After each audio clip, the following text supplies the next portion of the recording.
I'm Robert Falanga from the law offices of Falanga and Chalker.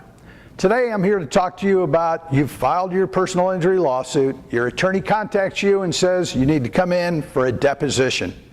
Right away you freak out and you don't understand what a deposition is or what you're supposed to do or what you're not supposed to do. So today I'm going to give you 9 tips on what to do during your deposition while your deposition is taking place. The first tip is that you need to dress accordingly. Remember, right now all you are is a name on a file to an insurance company. This is their first opportunity to evaluate you and what type of a person you're going to make in a courtroom in front of 12 jurors. So it's important to dress accordingly. Wear your Sunday go to church clothes. The first impression is the best impression. So look your best. Step number 2. You have a right when you have a deposition to read the deposition and sign it for accuracy.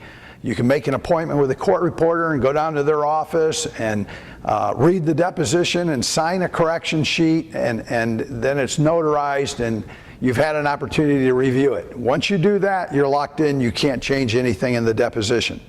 Your attorney will advise you on whether you should reserve signature or waive your signature, but that's one of the things that will be involved in your deposition.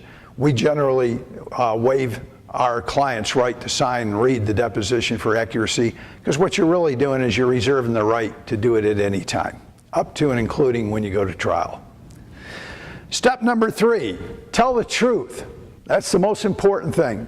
Remember, if you tell the truth, you never have to remember what you said.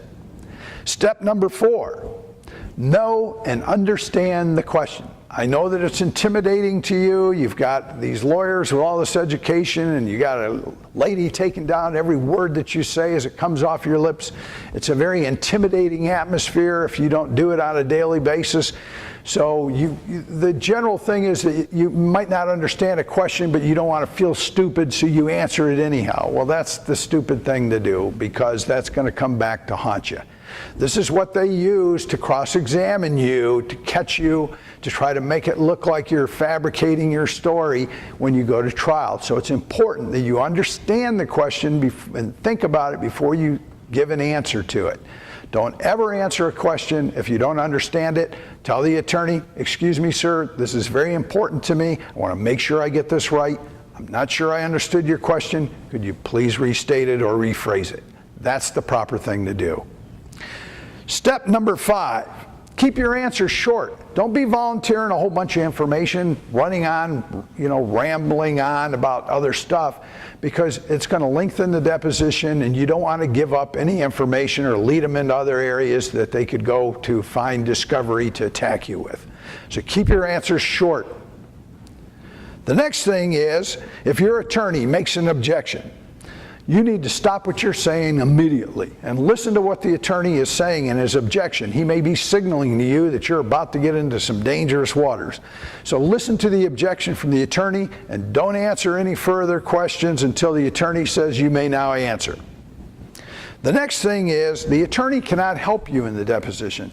You can't turn to the attorney and ask him, how should I answer this? It's your deposition. The attorney won't be able to help you whatsoever. The next thing is, you can always take breaks though. If you feel like you need to take a break and you want to talk to your attorney, you're entitled to take a break at any time. And remember, if you're here on a personal injury case and your neck hurts or your back hurts, it hurts for you to sit for maybe longer than 15 or 20 minutes, there's no rule that says you have to sit there stoically in front of the attorney that's questioning you. You can get up, you can walk around, as long as you stay in the room and answer their questions, that's all that's required of you. You can stand up and stand behind your chair and hold on your chair. You can walk back and forth where the table is. You can feel free to move about, but you have to stay in the room. But you do not have to be frozen to the chair that you're in. The last thing is, post-deposition interviews. Your attorney will take you after the deposition and have a post-interview session with you. The purpose of that is to obviously tell you how you did, what strengths or weaknesses you had in your deposition, what we need to work on for trial, what information came up that maybe the attorney doesn't have that we need to assign people or assign you to get and bring those documents to our office. And that's pretty much what you should do, and you'll get through your deposition, I promise you. Remember, at Philanga & Chalker, we'll work hard to get you every dollar that you're entitled to in your personal injury or wrongful death claim. If you can't come to us, we'll come to you, and the initial consultation is always free.